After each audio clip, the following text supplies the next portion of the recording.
Hey everybody, I wanted to share what I do with some of my paint skins. To get paint skins, I lay them down on all different kinds of surfaces. I wax paper, grab some here.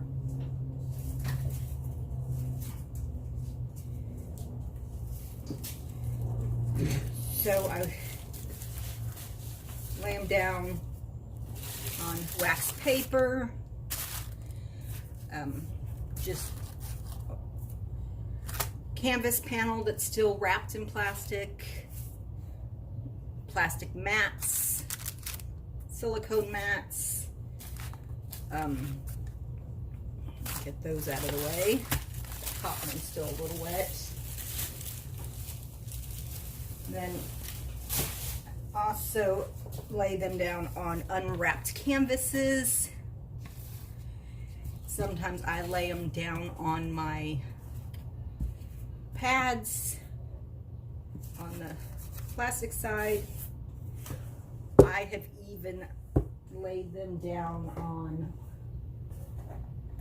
like old resin pieces that I didn't like, and you can just peel them right up. The paint is thick enough,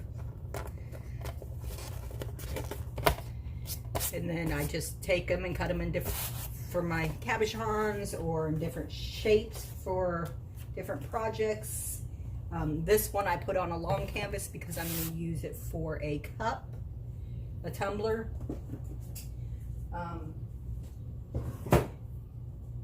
But I put them on all different kinds of stuff, and most of it just peels right up. If it's on different types of paper, sometimes the paper's thin enough, you can just cut it into your shapes or whatever you want for your different items that you're creating.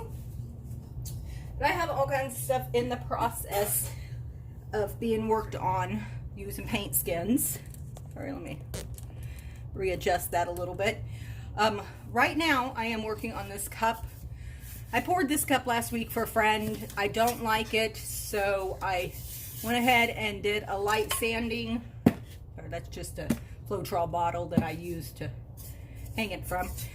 But I cleaned it, did a light sanding, and I am going to take this paint skin here that I have from plastic trays that I get at the dollar store. And it's actually my favorite way to save paint skins because it usually comes out really easy.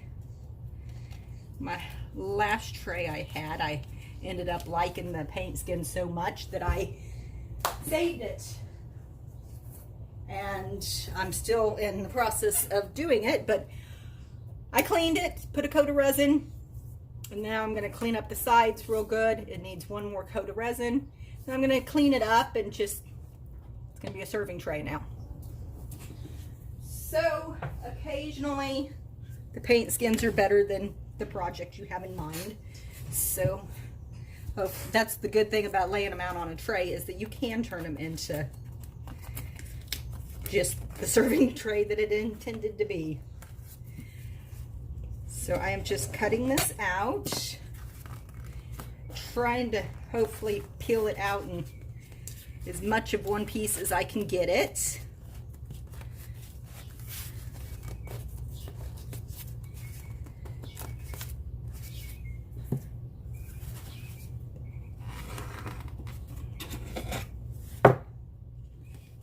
That X-Acto knife is very dull, so it's not cutting through the plastic at all. Oh. Okay, I'm not covering the whole cup, so the paint got too thin in that one spot. So when it gets too thin, it ends up cracking and not being able to peel off as well. I mean, when it's too thick, it does take longer to dry, but it usually doesn't crack if it's on plastic like this.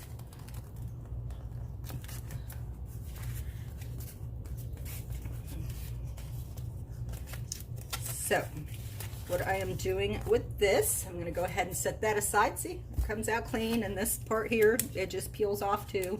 So you can go back and clean it up and make another paint skin.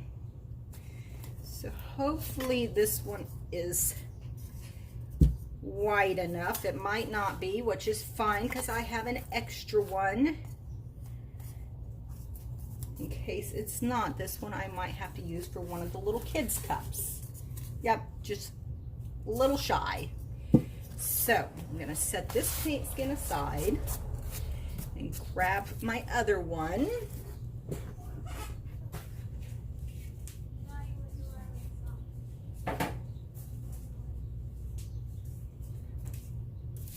Okay, so I have this one here.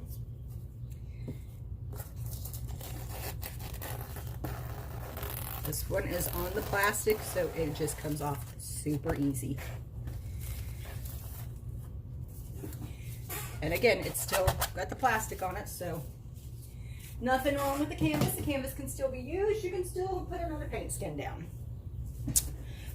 Which this is the paint skin my friend liked the most anyway, so I am just going to wrap it around the top half. There's the back side. Sometimes I use the back side because it kind of looks like a watercolor, like a muted watercolor, like, I don't know what a mosaic flower would look like, something.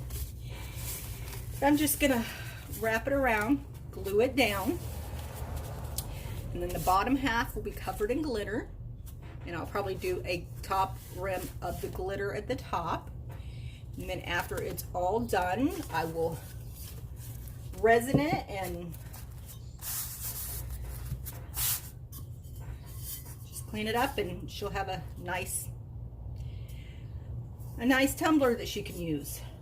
These were the colors she suggested. I did not like how muted and boring it looked, so these are actually her favorite colors, so I'm not sure why she picked that out. So this is what we're gonna go with.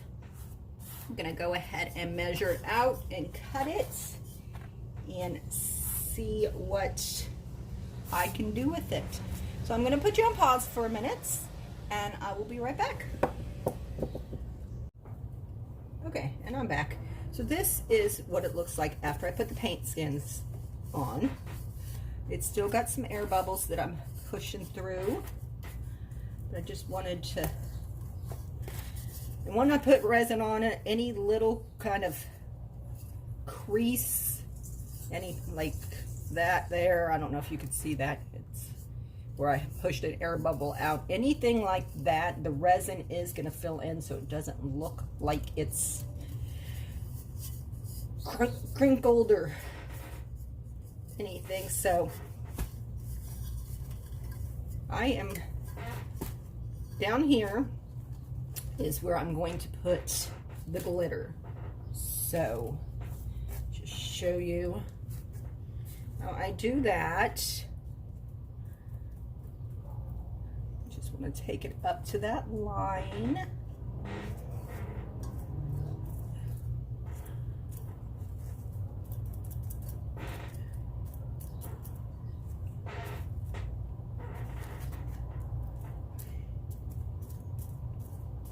And then after I put some glitter down, I will be back to show you the final results.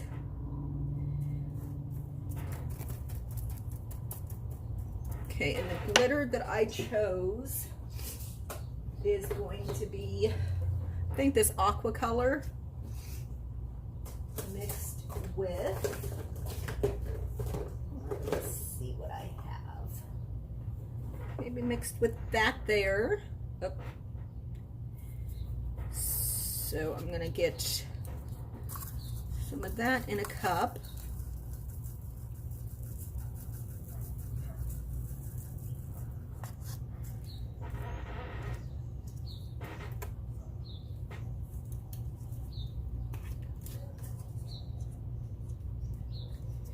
And apparently I've never opened this glitter, so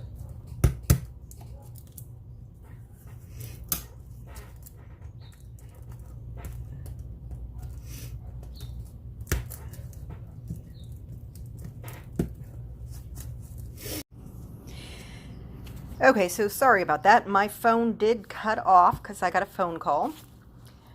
but it has been a couple days and I just wanted to show you the finished cup.